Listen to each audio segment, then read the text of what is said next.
আজকের ক্লাসে আমরা পড়ব জীব ও তার বৈচিত্র্যের অভিব্যক্তি, ভেরিয়েশন, মিউটেশন, বায়োলজি ও তার শাখা এবং তার ব্যবহার আর ট্যাক্সোনমি সম্পর্কে। তো তার আগে আগের ক্লাসে যেগুলো জেনেছি তার ইম্পর্টেন্ট জিনিসগুলো আবার মনে করিয়ে দিই। আমরা জেনেছি জীব ও জড় এর পার্থক্য, জীবের বৈশিষ্ট্যের মধ্যে মূল বৈশিষ্ট্য যাকে নিয়ে আমরা পরেও পড়ব বিপাক সম্পর্কে। বিপাককে দুভাগে ভাগ করেছিলাম, উপচিতি বিপাক আর অপচিতি বিপাক। বিজ্ঞানী হ্যালডেনের গরম তরল সুপ মতবাদ, এটা কি ছিল?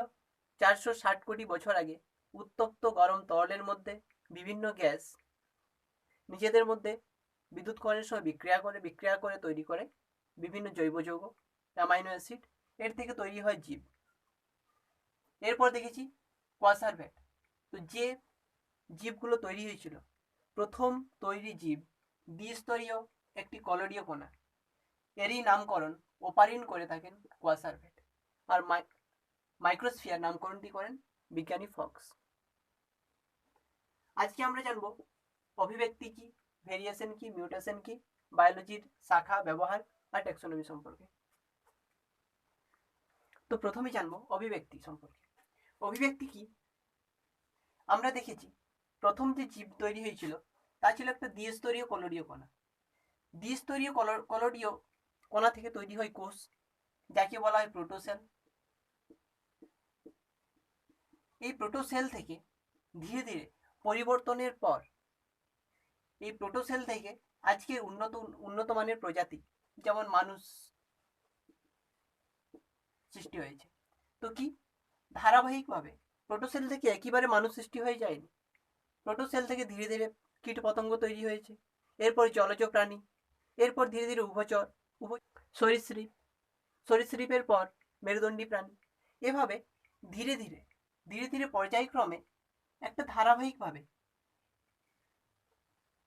সরল জীব থেকে জটিল জীব তৈরি হয়। কি বললাম? প্রথম সৃষ্ট যে জীব ছিল সেখান থেকে একটা ছোট কোষ অর্থাৎ সরল জীব থেকে ধীরে ধীরে জটিল জীব তৈরি হয় যে ধারাবাহিক পদ্ধতিতে, তাকেই আমরা বলবো অভিব্যক্তি। অভিব্যক্তি তো অভিব্যক্তিটা কি? যে ধারাবাহিক পদ্ধতিতে সরল জীব থেকে জটিল জীব তৈরি হয়, সরল জীব থেকে জটিল জীব তৈরি হয়, তাকেই আমরা বলবো অভিব্যক্তি। বোঝা গেছে? তো অভিব্যক্তি কাকে বলা হয়? যে জটিল ও ধারাবাহিক পদ্ধতিতে সরল জীব থেকে জটিল জীব তৈরি হয়, তাকেই আমরা বলবো অভিব্যক্তি। এরপর যে জীবগুলো তৈরি হয়েছে, একই প্রজাতির জীব হলেও সবাই কিন্তু দেখতে এক না। আমার মতো আমি, হয়তো কয়েকজন আছে, কিন্তু সবাই দেখতে এক না। মানুষ সবাই, দুটো চোখ, নাক, দুটো কান, মুখ সবারই আছে, কিন্তু হয়তো দেখবে অন্যদের থেকে আমার নাক একটু লম্বা, কারো নাক একটু চাপা, কারো এই আমার এখানে কানের আকার আলাদা, অন্য কারো আলাদা হতে পারে। তো একই প্রজাতির জীব হলেও দৈহিক গঠনে বিভিন্ন ধরনের পার্থক্য দেখা যায়। আমরা মাঝে মাঝে বলি ভ্যারাইটিজ। তো যখন একই প্রজাতির জীবের মধ্যেও কিংবা দুটি জীবের মধ্যে যে যে বিভিন্নতা লক্ষ্য করা যায়, দুটি জীবের মধ্যে বৈশিষ্ট্যের যে বিভিন্নতা লক্ষ্য করা যায়, তাকেই বলা হয় প্রকরণ বা ভেরিয়েশন। আবার বলছি, দুটি জীবের মধ্যে যে পার্থক্য লক্ষ্য করা যায় তাকেই বলা হচ্ছে প্রকরণ বা ভেরিয়েশন। তো অভিব্যক্তিটাতে কি ছিল? সরল জীব থেকে জটিল জীব তৈরির ধারাবাহিক পদ্ধতিকে আমরা বলি অভিব্যক্তি। আর দুটি জীবের মধ্যে যে পার্থক্য লক্ষ্য করা যায় তাকে বলা হয় ভেরিয়েশন। আর ভেরিয়েশন, এই পরিবর্তনটা যদি জিনের হয়ে থাকে, পরিবর্তন যদি জিনের হয়ে থাকে আর হঠাৎ করে হয়ে থাকে, জিন আর হঠাৎ, জিনের হঠাৎ স্থায়ী পরিবর্তন,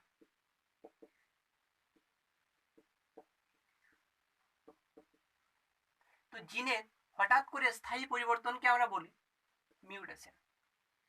বোঝা গেছে? অভিব্যক্তিটা হলো সরল জীব থেকে জটিল জীব তৈরির প্রক্রিয়া। ভেরিয়েশন হচ্ছে জীবের মধ্যে বিভিন্নতা। ভেরিয়েশন হচ্ছে জিনের হঠাৎ করে স্থায়ী পরিবর্তনকে আমরা বলবো মিউটেশন। এরপর আমরা দেখব বায়োলজি। বায়োলজি ও তার শাখা এবং ব্যবহার। তো বায়োলজি শব্দটি এসেছে গ্রিক শব্দ বায়োস। বায়োস অর্থাৎ লাইফ, জীবন, আর লোগাস, গ্রিক শব্দ বায়োস আর লোগাস থেকে এসেছে। লোগাস শব্দের অর্থ হচ্ছে জ্ঞান বা যুক্তি। তো যাদের জীবন আছে তাদের সম্পর্কে আমরা যে পুস্তকে পড়াশোনা করি সেটাই হচ্ছে আমাদের বায়োলজি। তো বায়োলজি শব্দটি প্রথম কে ব্যবহার করেন? বিজ্ঞানী ল্যাম্বার্ট। খুব ইম্পর্টেন্ট শর্ট প্রশ্ন। বায়োলজি শব্দটি প্রথম কে ব্যবহার করেন? তো কে? বিজ্ঞানী যা ব্যাপটিস দা মোয়ে ল্যাম্বার্ট। তোমরা ল্যাম্বার্ট মনে রাখো। বোঝা গেছে? এরপর দেখবো বায়োলজির কয়টি ভাগ কি কি, আর বিভিন্ন উপভাগগুলো। তো বায়োলজিকে মূলত ভাগ করা হয় দুই ভাগে, উদ্ভিদবিদ্যা, প্রাণীবিদ্যা। উদ্ভিদবিদ্যা বটানি, আর প্রাণীবিদ্যা হচ্ছে জুলজি। এছাড়াও এর যে আরো ভাগ আছে সেগুলো সম্পর্কে পড়বো, আগে লিখে নিই। তো আমরা কতগুলো জীববিদ্যার কতগুলো শাখা দেখব, যেমন এপিকালচার। এপি, দেখো এপিকালচার কিভাবে মনে রাখবে? এপি কে ধরে নাও খেপি। তো সারাদিন খেপির মতো ঘোরাঘুরি করেছে মৌমাছি। তো বৈজ্ঞানিক পদ্ধতিতে মৌমাছি চাষকে বলবো আমরা এপিকালচার। ফ্লোরি, ফ্লাওয়ার থেকে ফ্লোরি, তো ফুল চাষ। বৈজ্ঞানিক পদ্ধতিতে ফুল চাষকে বলবো আমরা ফ্লোরিকালচার। সেরিকালচার, সেরি, সেরি মানে দেখো চলে আসছে শাড়ি। শাড়ি, শাড়ি কিসের তৈরি হয়? রেশমের, তো রেশম চাষ। ওলেরিকালচার, ওল, ওল কি? এক ধরনের সবজি, তো সবজি চাষ।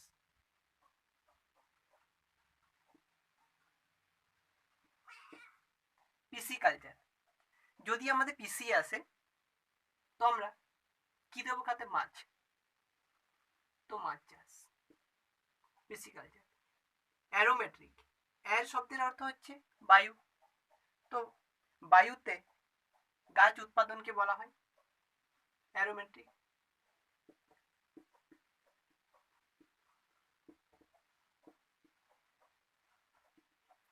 এদিকে যেগুলো আছে জীববিদ্যার সাথে অন্যান্য শাখার সম্পর্ক। আমরা বায়োলজি মানে কি জানি? জীববিদ্যা।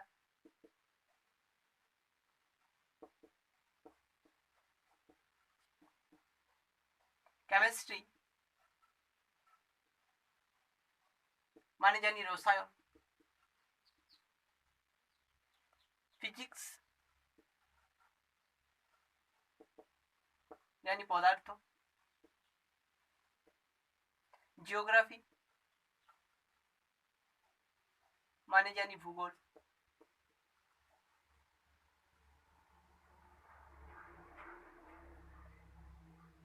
জ্যামিট্রি, জ্যামিট্রি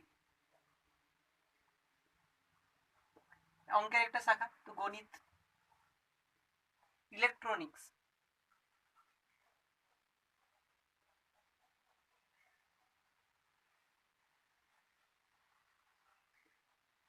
ইলেকট্রনিক্স মানে ইলেকট্রনিক্স কি বলবো, এটা কম্পিউটার জাতীয়।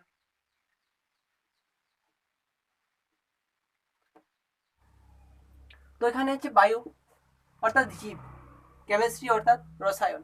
তো বায়োকেমিস্ট্রিতে কোন বিষয়ে পড়া হয়? বায়োলজি আর কেমিস্ট্রি, রসায়ন। তো বায়ো রসায়ন।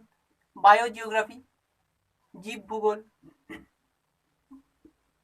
বায়ো জীব, ফিজিক্স পদার্থবিদ্যা, তো জীব পদার্থবিদ্যা। বায়োমেট্রি জীবগণিত, জীব এখানে আছে কম্পিউটার, তো জীব কম্পিউটার। এরপর আমরা জানব আধুনিক জীববিদ্যার প্রয়োগ, অর্থাৎ জীববিদ্যা আমরা আধুনিক জীবনে কোন কোন ক্ষেত্রে ব্যবহার করে থাকি। তো যদি আমরা নিজেরা ভাবি তো বুঝতে পারবো, আমরা খাদ্য উৎপাদনের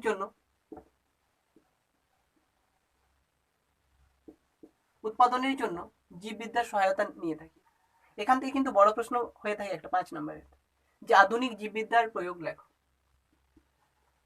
তো আধুনিক জীববিদ্যার প্রয়োগ লেখো। আধুনিক জীববিদ্যার প্রয়োগ প্রথম হচ্ছে খাদ্য উৎপাদন। খাদ্য উৎপাদনের ক্ষেত্রে কোন কোন ক্ষেত্রে? উচ্চ ফলনশীল বীজ, বীজ তৈরিতে। 2 নম্বর হচ্ছে বীজহীন ফল উৎপাদন। বীজহীন ফল উৎপাদনকে কি বলা হয়? পার্থেনোকার্পি।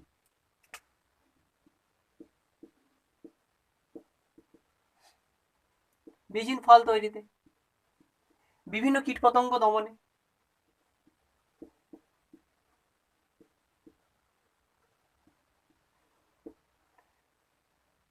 এছাড়াও বিভিন্ন ধরনের চাষ, মাছ চাষ, রেশম চাষ,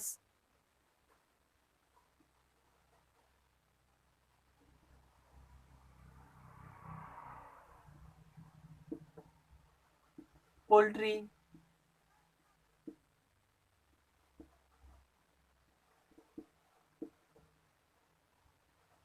প্রভৃতি ক্ষেত্রে।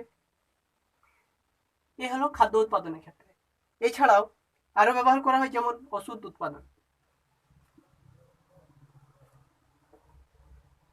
ওষুধ তৈরি। ওষুধ তৈরি, আমাদের যে ওষুধগুলো তৈরি হয় সেগুলো সাধারণত কি থেকে? গাছগাছালি থেকে, অর্থাৎ উদ্ভিদের সহায়তা নেওয়া হয়। সেগুলো কি? জীববিদ্যারই একটি ভাগ। এছাড়াও যে ভ্যাকসিনগুলো তৈরি করা হয় সেগুলো প্রথমে পরীক্ষা করা হয় গিনিপিগ, বিভিন্ন ইঁদুরের দেহে। সেখানেও কি করা হচ্ছে? জীববিদ্যার সহায়তা নেওয়া হচ্ছে। ব্যাকটেরিয়া, ভাইরাস, এদেরকে পরীক্ষা নিরীক্ষা করে ওষুধ তৈরি হচ্ছে। এগুলো জীববিদ্যার সহায়তায় করা হচ্ছে। এছাড়াও আছে গবেষণা, মহাকাশ গবেষণা।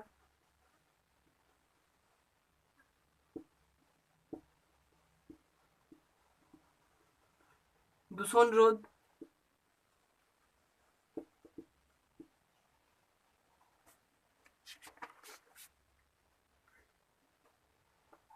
প্রজনন বিদ্যা,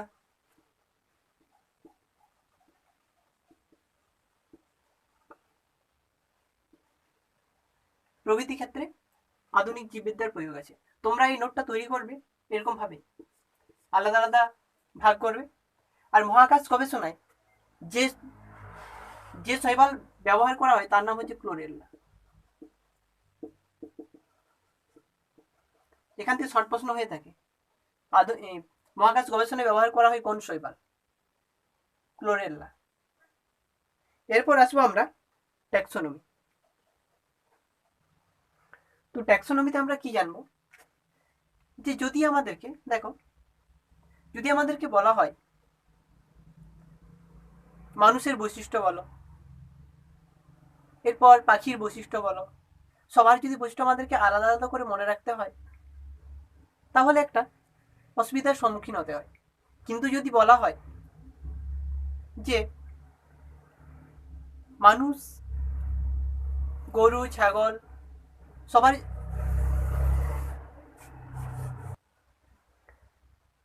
কোনো একটা জীবগোষ্ঠীর প্রতিটা প্রাণী, যেমন মনে করো যদি আমরা বলি মানুষের বৈশিষ্ট্য, গরুর বৈশিষ্ট্য, ছাগলের বৈশিষ্ট্য, তো যদি আমাদের প্রতিটার বৈশিষ্ট্য আলাদা আলাদা করে মুখস্থ করতে হয়, মনে রাখতে হয়, তো একটা অসুবিধার সম্মুখীন হতে হয়। তো আমরা কি করি?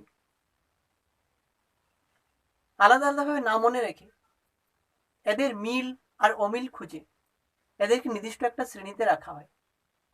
তো এই যে বিভিন্ন প্রাণীর মধ্যে মিল অমিল খুঁজে একটা নির্দিষ্ট শ্রেণীতে রাখার প্রক্রিয়াটার নামই হচ্ছে ট্যাক্সোনমি। তো ট্যাক্সোনমিটা কি? বিভিন্ন প্রাণীর বা জীবগোষ্ঠীর, বিভিন্ন জীবগোষ্ঠীর মধ্যে মিল অমিল খুঁজে একটি নির্দিষ্ট শ্রেণীতে শ্রেণীবদ্ধ করাটাই হচ্ছে ট্যাক্সোনমি। মনে থাকবে, মিল অমিল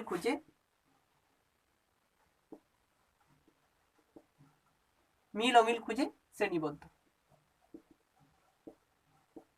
করাই হচ্ছে আমার ট্যাক্সোনমি। তো ট্যাক্সোনমির জনককে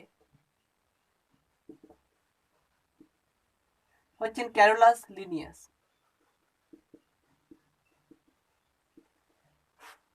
জীববিদ্যার জনককে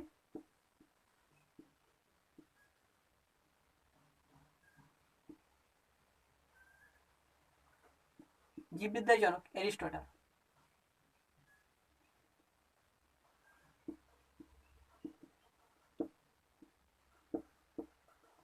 প্রাণীবিদ্যার জনক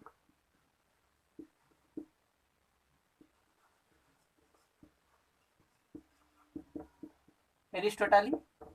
উদ্ভিদবিদ্যার জনক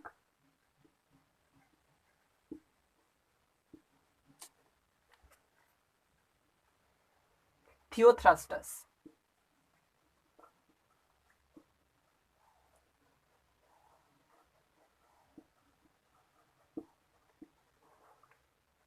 ট্যাক্সোনমি শব্দটি প্রথম ব্যবহার করেন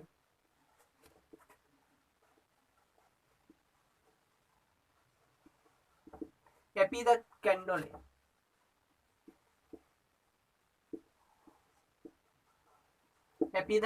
ক্যান্ডলে।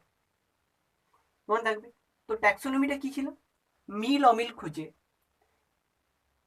কোনো প্রাণী গোষ্ঠীকে শ্রেণীবদ্ধ করাই হচ্ছে ট্যাক্সোনমি বা বিন্যাসবিধি।